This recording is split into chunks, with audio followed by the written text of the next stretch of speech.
But it's something they have with prohibition. And I guess what's kind of funny is that's a good example. Is back in the 20s, they had to pass a constitutional amendment in order to criminalize alcohol in this country. And then they realized their mistake and they repealed it. Right. How quaint.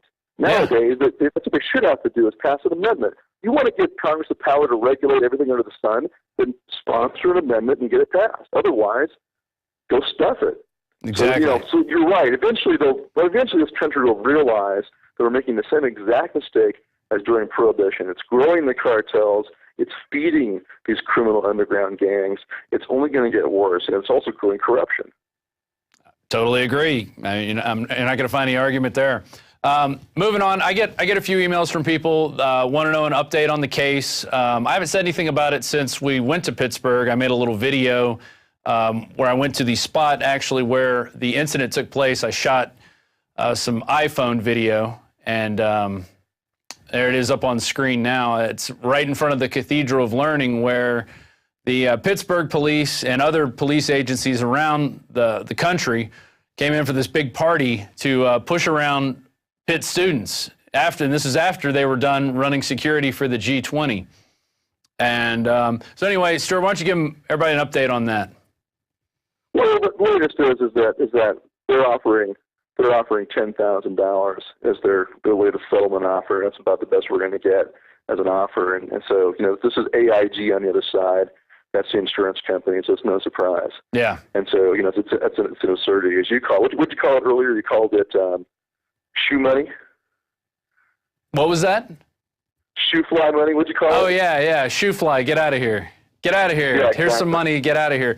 Don't stand up for the First Amendment. And that's kind of what, when we were in that meeting, that's what I felt like it was the entire time. I felt that it was just, we got to deal with this person because he actually decided to stand up for himself. So let's throw him a little bone, get him out of here, and we can keep getting bailout money as till the sun stops shining. And I totally agree with what you said. You said, let's fight this. This is a fight worth fighting, and it's a First Amendment fight. So from here, it'll probably be years before this thing is finally done. But I think it's a fight worth fighting. These cops, totally went out of their way to create a situation that was going to breed people coming out and seeing what was going on. It was totally going to breed people telling the cops to go home. And by them being there, I think they created the problem. I don't think there was a problem before that. There was some people holding a demonstration in a park that could hold those people. It was only 50 people in the park. They surrounded the park, started threatening them with tear gas, so the people stepped off the park. And then from that point on, you have 30 or 40,000 students in that area, probably even more than that, who all live around that area, start coming out, looking to see what's going on. Cops start beating on their riot shields, and they corner a bunch of people. I happen to be in that group. And, there's a shot that I put online of them letting out a reporter before me. She showed them a press pass. They let her through the line. I walked up right after that with my camera, asking them, hey, I'm press too. Can I get out of here? And first guy, said, you're with the press, and started telling me, I have to leave the area, which I was going to comply with. And then someone else showed up and said, no, he's not with the press, and that was it. And then it was 10 hours in chains, being talked down to, looked down upon, being cold, thrown out in the rain. It was 50 degrees that night. I was only in shorts and a T-shirt because I didn't even have time to change. I was covering events the whole day. I was working my butt off that day. That's what I do for a living, is cover events. So we'll see how that goes. But I'm sure I'm glad I have the head of Oath Keepers on my side for this one. Well, it's going to be like a fight. We're up against a big dragon, AIG, and they don't care about anything. But the absurd and disgusting thing is they get to use bailout money from taxpayers to fund the litigation. Yeah. So they're fighting us with their own money. Exactly. Defending themselves from us and we're paying for it. It's totally ridiculous. Defending themselves from the Constitution with their own money. Well, and I think we're going to have a repeat of this in Chicago. Well, they've already running war games and drills out there now with Black Hawk helicopters flying around the city at low altitudes with guys sitting out there with machine guns, trying to create that presence of, hey, we're in charge here. Get out of the way. We're bringing in world leaders. don't speak up about it. We're going to have fines. You got to get permits to even stand on the street and say anything. It's going to be mayhem, because I think the people by this point, Pittsburgh was 2009. There's a lot more people who haven't been working, a lot more people who are hungry, and a lot more people who know who the criminals are now. So I think you're going to see something going on in Chicago, and it's not going to be nice. What's your take on what's going on in Chicago with this NATO summit? Well, why do they need to have a meeting for NATO in downtown Chicago with all these so-called dignitaries? I mean, what they're really doing is creating a G20 incident. Let's go close down the downtown area of Chicago, of all places, and let's make sure that we, because of that, we have to have all these heightened security alerts and searches and coordinate search and barricades and guys flying around in choppers, hanging from choppers with submachine guns, who are supposed to have nothing to do with this, but obviously do. So, they could have had the meeting for NATO in the middle of freaking Kansas someplace, someplace that's not in the middle of a big city. But no, they want to have a big show, and they want to have a good excuse to come in there and do the exact same thing they did in G20. So yeah. You're right. This is dog training for the American people. We're going to cordon off areas. We're going to search your bags. We're going to do what we want because we say it's for security. And when we say it's for security, we can do whatever we want. We can TSA you. And letting us know that, hey, there are certain world elites that trump us. They're more important than us. They can go in and blockade a whole city, do all this nonsense, because they're somehow superior to the rest of us, and we better get in line and submit to the searches and submit to their free speech zones someplace outside of the area where they're going to be, and all that kind of nonsense. It's as though each one of those foreign, officials were the president of the United States. They treat them with the same kind of care and the same kind of deference.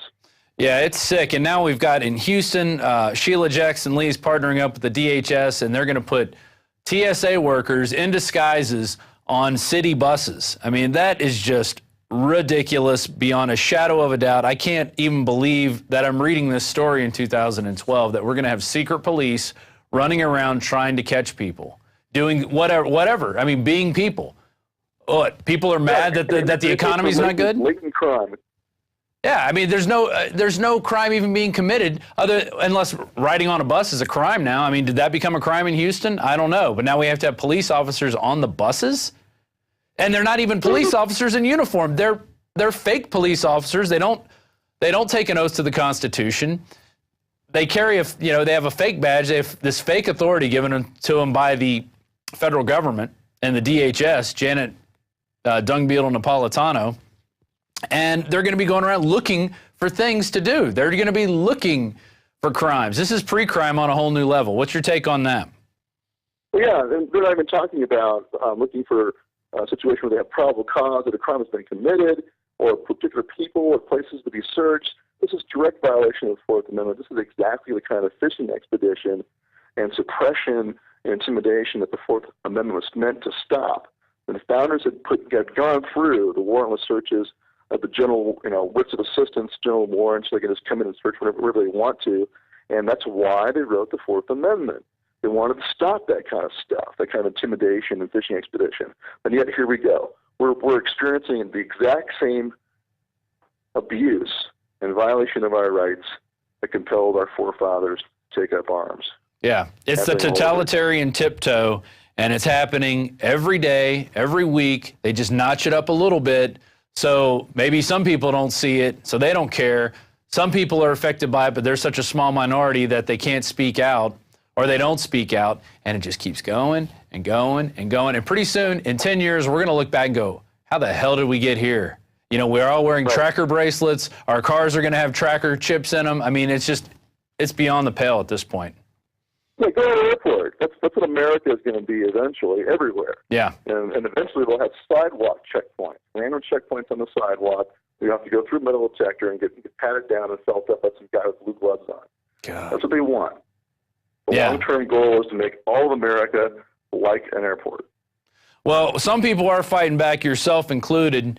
You've got a site called the intolerableacts.org, and you're helping people write NDAA nullification legislation. We just had a bill passed in Virginia, which is ready to be signed. It's passed the House and Senate. We had one just pass in how's the one going in Arizona right now? Well, as far as I know, it passed the Arizona legislature as well. Is waiting for Jan Brewer, the governor, to sign it, and we're urging her to sign that piece of legislation. I co-authored a model bill along with Richard Fry, Patriot Coalition, and it's being considered in Oklahoma, North Carolina, and also in Kansas. And I'm flying out to Kansas on Wednesday to testify at a hearing on that bill. And people can go to the site intolerableacts.org to find information, and you've got resolutions written for all types of situations. Tell everybody a little bit about that. Absolutely. We got resolutions there for your county sheriff to sign. He can just go ahead and pass his own resolution nullifying NDAA and pledging to defend the people of his county against any such attempt to kidnap them with unconstitutional military jurisdiction. And there's also model resolutions there for counties and state legislatures. Well, that's good. I'm glad people are fighting back. It's we get a lot of updates from the 10th Amendment Center. They seem to be taking a lead on this as well, in addition to yourself. So people are fighting back, and that is a good sign. I think we're going to beat this stuff. We just got to keep shining light on the roaches and just making them scatter, because when they're scattering, they're not coming after us. They're trying to hide their tail and run. Stuart Rhodes of oathkeepers.org. Thank you very much, and we'll be talking to you in the future. Good to go. Thank you. Great interview with Stuart. He's a good friend of mine. And check out that site, intolerableacts.org, and start talking to your state legislatures. Let's get this thing, this NDAA, these provisions to black bag Americans and take them away without trial, just being accused of a crime. Let's get that stopped and let these people know that they can't just treat us like slaves. And with that, we're going to go to the quote of the day. In honor of 420, we got Willie Nelson. I think people need to be educated to the fact that marijuana is not a drug.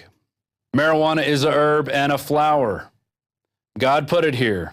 If he put it here and he wants it to grow, what gives the government the right to say that God is wrong? It's Willie Nelson, quote on marijuana.